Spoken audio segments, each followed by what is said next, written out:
Hi, and welcome to our podcast. I'm Madeline. And I'm Bjorn.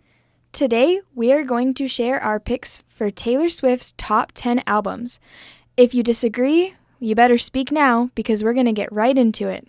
Starting off at number 10, are you ready for it? Reputation. Sadly, we saw Swift transition into a bitter and conventional state of mind, but really, how could you blame her? Becoming a stadium sellout act almost instantly following the release of 1989 would honestly bring any artist to the brink of collapse. This may cause some teardrops on your guitar, but at number 9, we have Taylor's debut album. Now, this was our first introduction to the 17-year-old Taylor Swift. She was one of the only young female country singers on the scene at this time. Coming in at number 8, from the mastermind herself, is Midnights.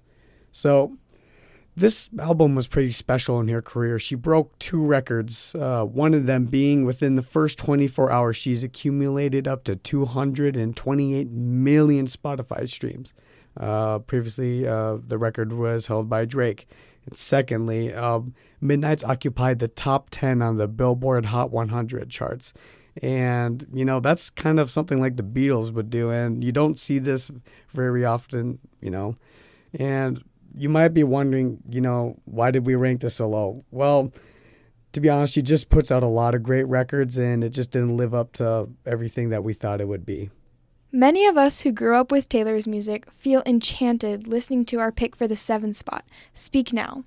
This was Taylor's 3rd album, and we start to notice her growing up a little more, and we hear songs written more from an adult perspective looking back, and she has some of her most adored songs, such as Enchanted, in this album, but there are a few, such as Never Grow Up and Mean, that are just nothing new, and that is why we ranked this album where we did. No one could ever forget this album existed. At number 6, we have Lover. It was a relief to know that Swift found her footing on this LP after the honestly hideous and aggressive tonality of Reputation. The album couldn't be any more different in spirit. She really is the artist on the offense during Reputation, and she's returned to the role of the optimist. Just breathe and stay with us. We're halfway there with our ranking for number 5, Fearless. This album sold 592,000 copies in the first week and gave Swift her first of many records to debut at number 1. We're getting close to closure with Evermore at her number 4 pick.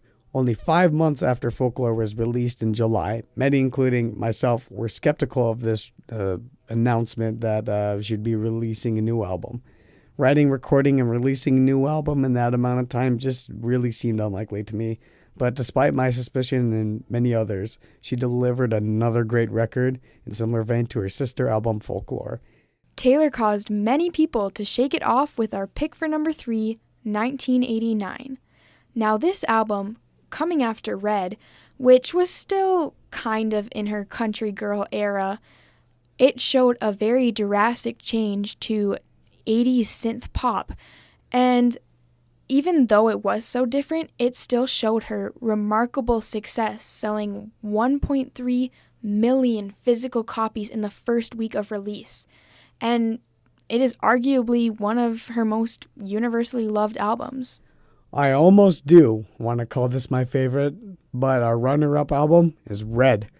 The only album that possesses every style of her career, at least up to this point. Country, pop, dubstep, they all make frequent appearances across this record. This album is truly one of a kind. Its diverse nature really holds a perfect blend of genres without misleading the listener.